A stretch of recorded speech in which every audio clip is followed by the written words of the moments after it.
नमस्कार। आप सभी श्रोतागण का हार्दिक आभार और अभिनंदन। एक नशे से पीड़ित परिवार के सदस्य पीड़ित व्यक्ति की नशे से निकालने में किस तरह से हर संभव मदद कर सकते हैं, या कहें तो कि नशे से पीड़ित परिवार के किसी सदस्य को ट्रीटमेंट के पश्चात या किसी भी तरह की थेरेपी के पश्चात कैसे टैकल किया जाए, इस विषय की भी जानकारी कहें ये जागरूकता का होना परिवार के सदस्यों के लिए बेहद ज़रूरी है। क्योंकि बहुत से केसों में ये देखा जा रहा है कि एक ट्रीटमेंट के पश्चात व्यक्ति एक कोशिश करता है, जो नशे की समस्या से ग्रसित व्यक्ति है, अपने जीवन को आगे बढ़ाने की, लेकिन दुर्भाग्यपूर्ण तरीके से वो पुनः नशे में चला जाता है। तो जब उनसे वार्तालाप होती है इस जानकारी को लेने के लिए कि क्या वजह रही, तो उसमें बहुत सी चीज़ें ऐसी निकल कर आई जिसमें ये समझा जा रहा है कि परिवार की एक महत्वपूर्ण भूमिका होती है, और हो भी क्यों ना, क्योंकि समस्या तो जन्म से किसी भी व्यक्ति के साथ थी ही नहीं, और समस्या का जन्म ही परिवार के साथ रहते हुए हुआ है। वो अलग बात है कि जाने अनजाने में कुछ चूक परिवार से हुई होगी, इसकी वजह से एक समस्या एक विशालकाय वृक्ष का रूप ले लेती है। वो अलग बात है। अभी क्या करें, यानी कैसे कहें, किस तरह से टैकल करें, how to tackle addict personality after treatment, after therapy. चाहे साइकोलॉजिस्ट की माध्यम से उसकी काउंसलिंग हो रही है या रिहैबिलिटेशन सेंटर के माध्यम से वो ट्रीटमेंट लेकर आ रहा है। अभी एक कॉमन सी बात अगर मैं कहूँ, मैंने बहुत अनुभव से जाना है, पिछले 15-16 साल के अनुभव से देख रहा हूँ कि नशे से पीड़ित व्यक्ति को ट्रीटमेंट के लिए रिहैबिलिटेशन सेंटर तक तो परिवार ले आता है। अब ट्रीटमेंट के दौरान ही जब उनकी फिजिकल मीटिंग्स होती हैं, उसमें भी परिवार ये दर्शा रहा होता है जैसे परिवार ने ट्रीटमेंट के लिए भेजकर कुछ गलती कर दी। मतलब एक अपने आप को जस्टिफाई कर रहा होता है ना। व्यक्ति जब अपना ट्रीटमेंट ले रहा है रिहैबिलिटेशन सेंटर में, वो नॉर्मल है, वो सब बातें समझ रहा है रियलाइजेशन स्टेज में भी, और ऐसे में फैमिली के सदस्य अपने आप को जस्टिफाई कर रहे हैं। मतलब भेजने की वो सॉलिड वजह बता ही नहीं रहे हैं, है ना। तो कैसे उसके माइंड पर इफ़ेक्ट आएगा, या कैसे वो घर जाकर उनकी बातों को समझेगा या सुनेगा, है ना। बहुत सी चीज़ें ऐसी एक प्रैक्टिकल में देखता हूँ आ रही है। और बहुत ट्रीटमेंट के बाद देखा यह गया है, जब पुनः नशे में व्यक्ति चला जाता है, उससे पूछो तो बताया ये जाता है कि बस परिवार ने ट्रीटमेंट तक भेजना इनफ मान लिया कि अब आपको कोई ज़रूरत नहीं है वहाँ जाने की, या वहाँ के लोगों से मिलने की, या उनसे अपनी समस्याओं को कुछ डिस्कस करने की। पर ट्रीटमेंट के लिए तुम गए थे, हो गया ट्रीटमेंट, अब रहो अपनी दुनिया में। ये सारी चीज़ें जागरूकता की कमी दर्शा रही हैं, है ना। हमें कभी नहीं भूलना चाहिए कि एक लॉन्ग प्रोसेस, रिकवरी एक लॉन्ग प्रोसेस है। इसमें नशे की समस्या किसी समय भी समक्ष आ जाना किसी भी व्यक्ति के लिए स्वाभाविक है ना। जितनी लंबी रिकवरी उतनी विजिलेंट पावर स्ट्रॉन्ग रखनी होगी।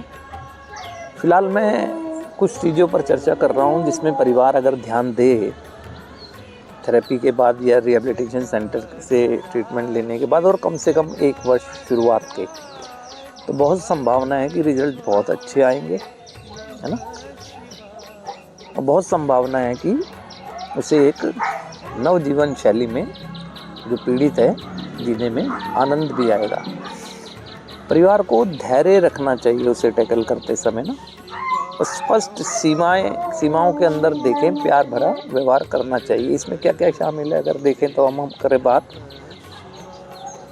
इमोशनल ट्रिगर, यानी इमोशनल ट्रिगर को कंट्रोल कैसे किया जाए या उस पर अटैम्प्ट ना कर दें, है ना, ये ध्यान देने की चीज़ें है ना। ट्रिगर पॉइंट क्या हो सकते हैं ना, पीपल, प्लेसेस, सर्कमस्टांसेस, यानी उसे ऐसे व्यक्तियों से दूर रखने की सलाह दें, रहने की सलाह दें जिनके साथ रहकर, है ना, यह कहें तो जैसे पीयर प्रेशर की वजह से वो जाने अनजाने में था नहीं, लेकिन उसी चीज़ को फॉलो करने लगा जिस चीज़ों को वो व्यक्ति क्या करते, यानी नशे को, उस चीज़ से दूर करें। और छोटी छोटी रिस्पॉन्सिबिलिटियाँ दें, मात्र जिम्मेदारियाँ ही ना दें, उस पर उसकी जवाबदेही भी तय करें, है ना। और ट्रीटमेंट के बाद भी उसकी थेरेपी जारी रखें, है ना, चाहे वो रेगुलर बेसिस पे हो, वीकली बेसिस पे हो, या फिज़िकल नहीं है तो कम्युनिकेशन, है ना, फ़ोन के माध्यम से संपर्क में रहे अपने रिकवरी कोच के या थेरेपिस्ट के, समय समय पर राय लेते रहें, या अगर समय मिले तो उस फेलोशिप में आकर अपने आप को आफ्टर ट्रीटमेंट जो भी उन्होंने ग्रोथ की है उसको शेयर करें। उससे पॉजिटिव पुश मिलेगा, है ना, उससे मोटिवेशन मिलेगा। परिवार कहीं देखा गया है कि बिल्कुल बैन ही कर देता है, ट्रीटमेंट लिया, घर गए, वो आना भी चाहता है अपने फेलोशिप मेंबर पर कुछ ग्रेजुएट पे करने के माध्यम से अपने को शेयर भी करना चाहता है, उसको भी रोक लिया जाता है ना। नुकसान किसका होता है? अंत में नुकसान उसी पीड़ित व्यक्ति का होता है जो बड़ी अपनी मेहनत से उस समस्या से निकलने की कोशिश कर रहा था। परिवार को सकारात्मक दृष्टि से उसका सहयोग करना चाहिए ना। सकारात्मक दृष्टि से जो बीत गया वो बीत गया, वो अतीत था। वर्तमान में जो अच्छा कर रहा है तो उसको अच्छा कहा जाए। अगर दिख रहा है कि कुछ चीज़ जाने अनजाने में उससे गलत हो रही है ना, एक व्यक्ति है, मानवीय स्वभाव है, गलती कर सकता है, तो उसको एक सहानुभूति व्यवहार करते हुए समझाया जाए। और ख़ास करके उसको ना किसी वर्तमान क्षण में रहते हुए पुरानी चीज़ों के लिए दोषारोपण ना किया जाए, है ना।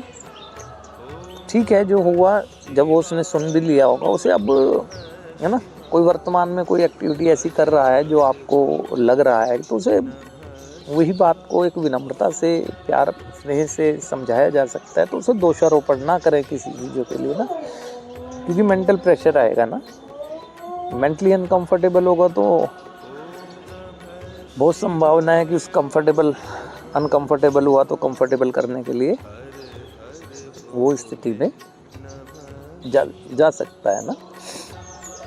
उसे कोई वो अपराधी नहीं है, वो कोई अपराधी नहीं है, उसे अपराधी की तरह ट्रीट करने लगे। उसने कोई ऐसा अपराध नहीं कर दिया है। ठीक है, जाने अनजाने में जिस चीज़ का ज्ञान नहीं था उससे नकारात्मक आकर्षण उसको नशे की तरफ ले गया, तो ठीक है, वो समय बीत गया। वो अंडर थेरेपी कहें या ट्रीटमेंट के बाद आया है और उसके मन में उत्साह है, वो जीवन जीना चाहता है। उसको छोटे छोटे डिसीजनों में, परिवार के छोटे छोटे निर्णयों में शामिल करें। उसे नकार ना दें कि नहीं, तुमसे नहीं होगा, तुम्हारे बस का नहीं है, तुमने पहले भी किया था, सब खराब कर दिया, है ना। इस तरह का ना करें उसको ना। वो चाहता है छोटी छोटी चीज़ों की जिम्मेदारी को निभाना, है ना। देखो, परिवार एक समय तक शब्द ठीक नहीं होगा, एक फॉलोअप रखें, लेकिन उस पर ये ना हो कि शो करके फॉलोअप रखें ना। एक निगाहें रखें, फॉलोअप रखें, ठीक है, लेकिन ये नहीं कि शो कर, क्योंकि वो ईमानदारी से जीवन जीने की कोशिश कर रहा है। और जब व्यक्ति ईमानदारी से जीवन जीने की कोशिश करता है तो उसकी मंशा ये होती है उस पर सब विश्वास करें। तो आप विश्वास तो करें, लेकिन फॉलोअप रखें ना।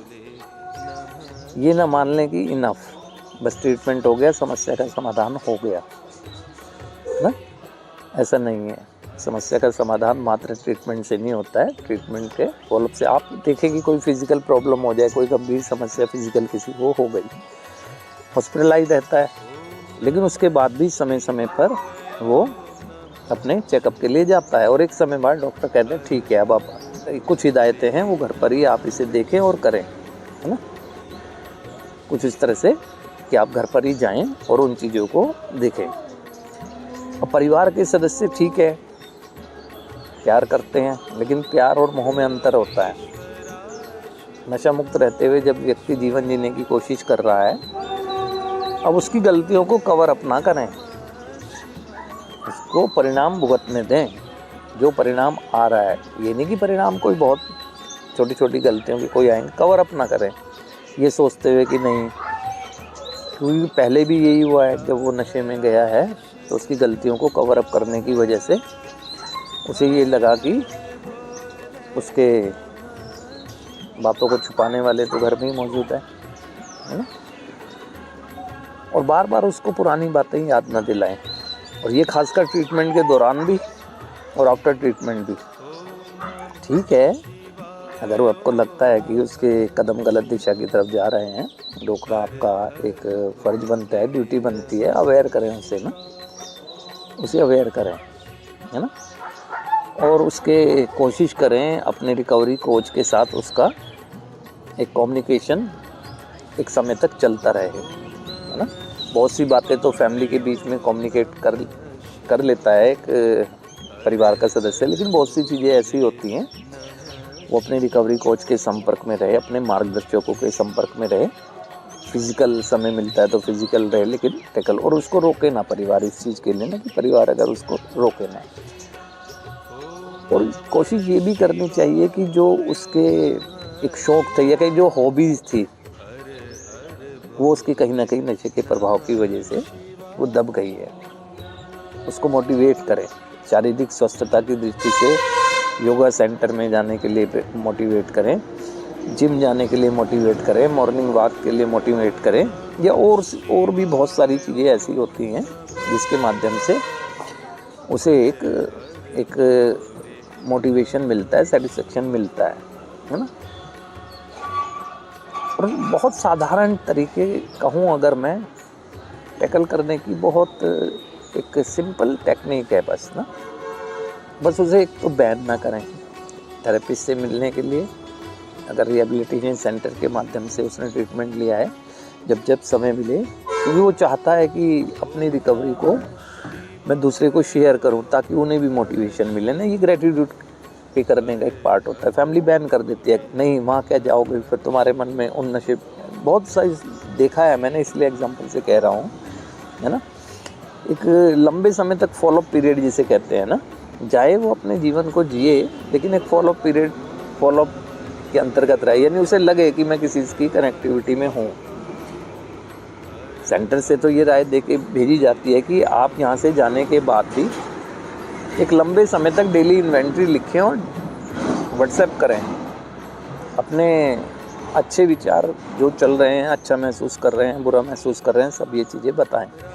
लेकिन कहीं ना कहीं देखा यह जाता है कि परिवार इन चीज़ों को बैन कर देता है। परिवार का वो सदस्य है, ठीक है, वो समस्या में था, समस्या को समझकर उससे निकलने की कोशिश कर रहा है, अब उसे टैकल करें। और टैकल करें तो मैं इसमें यही कहूँगा, एक आत्मीयता के भाव, स्नेह से टैकल करें, प्यार से टैकल करें, छोटी छोटी रिस्पॉन्सिबिलिटियाँ उसको दें। जब कोई गलती करे तो गलती के लिए अवेयर करें, उसकी गलतियों को ढके नहीं, है ना, उसे ढके नहीं। और कभी भी अगर वो, है ना, रिजर्वेशन कभी भी रह सकती है, कभी भी उसके मन में टेम्पटेशन आ सकती है। परिवार का कोई भी सदस्य उसको केमिकल के यूज़ के लिए अलाउ ना करे। बहुत देखा गया है, एक हस्बैंड एक लंबे समय तक ठीक चलने के बाद, है ना, पत्नी को कन्विंस कर लेता है कि तो वो सोचते हैं फैमिली मेम्बर की कोई बात नहीं, काफ़ी समय हो गया तो नहीं, लेकिन वो ऐसे माता पिता भी कर देते हैं कभी कभी, है ना। तो इस तरह की चीज़ों को ध्यान रखें। केमिकल को नो तो नो, केमिकल डिपेंडेंट कोई भी मूड अल्टरिंग सब्सटेंस से दूर रखने की हर संभव कोशिश की जाए, कभी भी अलाउड नहीं किया जाए ना। कभी कभी देखा जाता है कि परिवार अलाउड कर देता है, वो सोचता है कि काफ़ी समय हो गया, चलो ये वो केमिकल नहीं ये कर ले, है ना। तो टैकल करने की टेक्निक अगर फैमिली समझ गया तो ये नशे से पीड़ित व्यक्ति की सफलता की संभावना बहुत अधिक बढ़ जाती है ना। और फैमिली को सहयोग के बिना तो किसी भी नशे से पीड़ित व्यक्ति का निकल पाना संभव ही नहीं है। फैमिली को नशे की समस्या के प्रति जागरूक होने की बहुत ज़रूरत है ना, बहुत ज़्यादा ज़रूरत है कि ये समस्या से, क्योंकि देखो मैं शुरू से कहता हूँ कि हर समस्या का समाधान वही मिलेगा जहाँ से समस्या की शुरुआत हुई। इस नशे की समस्या की शुरुआत तो व्यक्ति के परिवार में रहते हुए हुई है ना, तो समाधान की शुरुआत भी वहाँ से होगी, है ना, शुरुआत भी वहीं से होगी। तो उस दृष्टि से थोड़ा ध्यान दिया जाए तो ज़्यादा अच्छा होगा, क्योंकि मैं देखता हूँ कि जब हम लोग के पास ट्रीटमेंट में केसेस आते हैं, और ये भी देखता हूँ जब फैमिलियों के संपर्क में रहता हूँ, तो कि फैमिलियों को बहुत ज़्यादा जानकारी नहीं है उन चीज़ों की। बस वो ये सोच लेते हैं कि अब, है ना, बस जो इलाज कर दिया ट्रीटमेंट सेंटर में हमने भेज दिया, रख लिया उसकी अवधि में, बस हो गया। ऐसा नहीं है, ये जीवन भर चलने वाली प्रक्रिया है। सुधार विचार से जन्म लेने वाली बीमारी है। एक ही विचार काफ़ी है ज़िंदगी को फिर गलत दिशा देने के लिए। इसीलिए इसमें कहा जाता है जिसने जीता क्षण उसने जीता रण, है ना। तो अगर फैमिली एक सहयोग की भावना जो कि रखती है, कुछ चीज़ों पर ध्यान दे के चलेंगी, तो बहुत संभावना है कि नशे से पीड़ित व्यक्ति एक बहुत अच्छी ज़िंदगी को जीते हुए समाज की मुख्य धारा में जुड़कर एक प्रोडक्टिव मेंबर की तरह वर्क कर सकता है। तो मैं आपके समक्ष इसी तरह से छोटी छोटी चर्चाओं के माध्यम से आता रहूँगा।